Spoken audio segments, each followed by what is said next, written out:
الحمد لله رب العالمين والصلاة والسلام على سيد المرسلين اما بعد فاعوذ بالله من الشيطان الرجيم بسم الله الرحمن الرحيم الصلاة والسلام عليك يا رسول الله وعلى آلك وأصحابك يا حبيب الله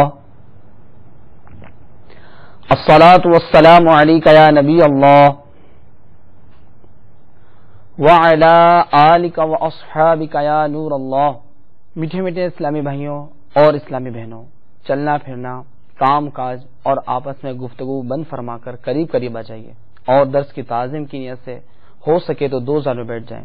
اگر تھک جائیں تو جس طرح آپ کو آسانی ہو اسی طرح بیٹھ کر توجہ کے ساتھ فیضان سنت کا درس سنیے کہ لاپرواہی کے ساتھ ادھر ادھر دیکھتے ہوئے، زمین پر انگلی سے کھیلتے ہوئے، لباس یا بدن بالوں وغیرہ کو سلاتے ہوئے سننے سے اس کی برکتیں زائل ہو جانے کا اندیشہ ہے۔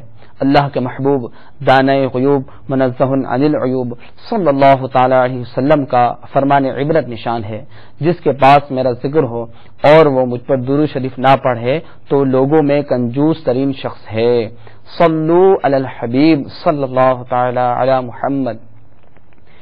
ایک بدعقیدہ بادشاہ نے ایک خدا رسیدہ بزرگ رحمۃ اللہ تعالی علیہ کو بمائے رفقا میں گرفتار کر لیا اور کہا کہ کرامت دکھاؤ ورنہ آپ رحمۃ اللہ تعالی علیہ کو ساتھیوں سمیت شہید کر دیا جائے گا۔ آپ رحمۃ اللہ تعالی علیہ نے اونٹ کی مینگنیوں کی طرف اشارہ کر کے فرمایا کہ ان کو اٹھا لاؤ اور دیکھو کہ وہ کیا ہے۔ جب لوگوں نے انہیں اٹھا کر دیکھا تو وہ خالص سونے کے ٹکڑے تھے۔ پھر آپ رحمۃ اللہ تعالی علیہ نے ایک خالی پیالے کو اٹھا کر گھمایا اور اوندا کر کے بادشاہ کو دیا تو وہ پانی سے بھرا ہوا تھا اور اوندا ہونے کے باوجود اس میں ایک قطرہ بھی پانی نہیں گرا۔ یہ 2 کرامتیں دیکھ کر بدعقیدہ بادشاہ نے کہنے لگا یہ سب نظر بندی اور جادو ہے۔ پھر بادشاہ نے آگ جلانے کا حکم دیا۔ جب آگ کے شعلے بلند ہوئے تو وہ بزرگ رحمۃ اللہ تعالی علیہ اور ان کے رفقا آگ میں کود پڑے، ساتھ میں چھوٹے شہزادے کو بھی لیتے گئے۔ بادشاہ اپنے بچے کو آگ میں گرتے دیکھ کر اس کے فراق میں بے چین ہو گیا۔ کچھ دیر کے بعد ننھے شہزادے کو اس حال میں بادشاہ گود میں ڈال دیا کہ اس کے ہاتھ میں سیب اور دوسرے ہاتھ میں انار تھا۔ بادشاہ نے پوچھا بیٹا تم کہاں چلے گئے تھے؟ تو اس نے کہا میں ایک باغ میں تھا۔ یہ دیکھ کر ظالم بدعقیدہ بادشاہ کے درباری کہنے لگے اس کام کی کوئی حقیقت نہیں، یہ جادو ہے۔ بادشاہ نے کہا اگر تم یہ زہر کا پیالہ پی لو تو میں تمہیں سچا مان لوں گا۔ ان بزرگ رحمۃ اللہ تعالی علیہ نے بار بار زہر کا پیالہ پیا۔ ہر مرتبہ زہر کے اثر سے ان بزرگ رحمۃ اللہ تعالی علیہ کے فقط کپڑے پھٹتے رہے مگر ان کی ذات پر زہر کا کوئی اثر نہیں ہوا۔ اللہ عز و جل کی ان پر رحمت ہو اور ان کے صدقے ہماری مغفرت ہو۔ صلو علی الحبیب صلی اللہ تعالی علی محمد۔ الحمدللہ عز و جل تبلیغ قرآن و سنت کی عالمگیر غیر سیاسی تحریک دعوت اسلامی کے ماہ کے مدنی ماحول میں بکثرت سنتیں سیکھی اور سکھائی جاتی ہیں۔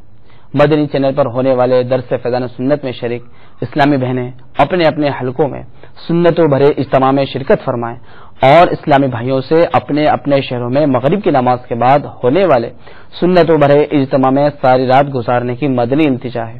عاشقان رسول کے مدنی قافلوں میں سنتوں کی تربیت کے لیے سفر اور روزانہ فکر مدینہ کے ذریعے مدنی انعامات کا رسالہ پر کر کے ہر مدنی ماہ کے ابتدائی 10 دن کے اندر اپنے یہاں کے ذمہ دار کو جمع کروانے کا معمول بنا لیجئے۔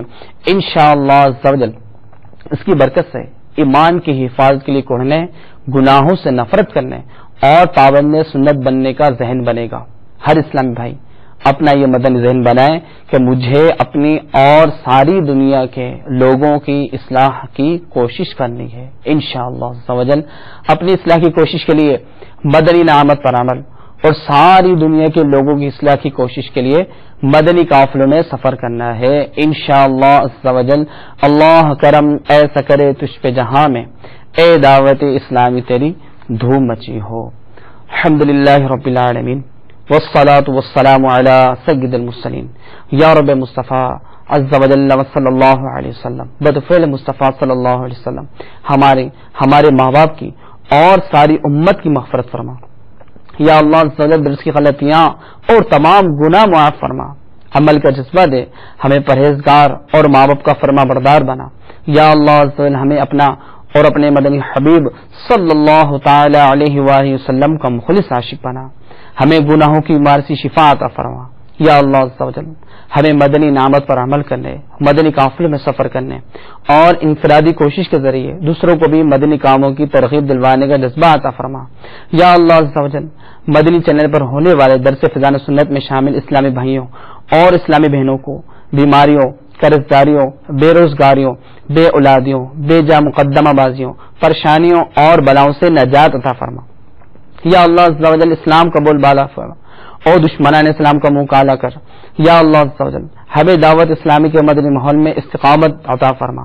یا اللہ عز و جل ہمیں زیر گنبد خضرا جلوہ محبوب صلی اللہ تعالی علیہ وآلہ وسلم میں شہادت، جنت البقیع و مدفن اور جنت الفردوس میں اپنے مدنی حبیب صلی اللہ تعالی علیہ وآلہ وسلم کا پڑوس نصیب فرما. یا اللہ عز و جل مدینے کے خوشبودار ٹھنڈی ٹھنڈی ہواؤں کا واسطہ ہماری جائز دعائیں قبول فرما. ان اللہ و ملائکتہ یصلون علی النبی يا أيها الذين آمنوا صلوا عليه وسلموا تسليما. صلى الله على النبي الأمي وآله صلى الله تعالى عليه وسلم صلاة وسلاما عليك يا رسول الله. سبحان ربك رب العزة عما يصفون وسلام على المرسلين والحمد لله رب العالمين.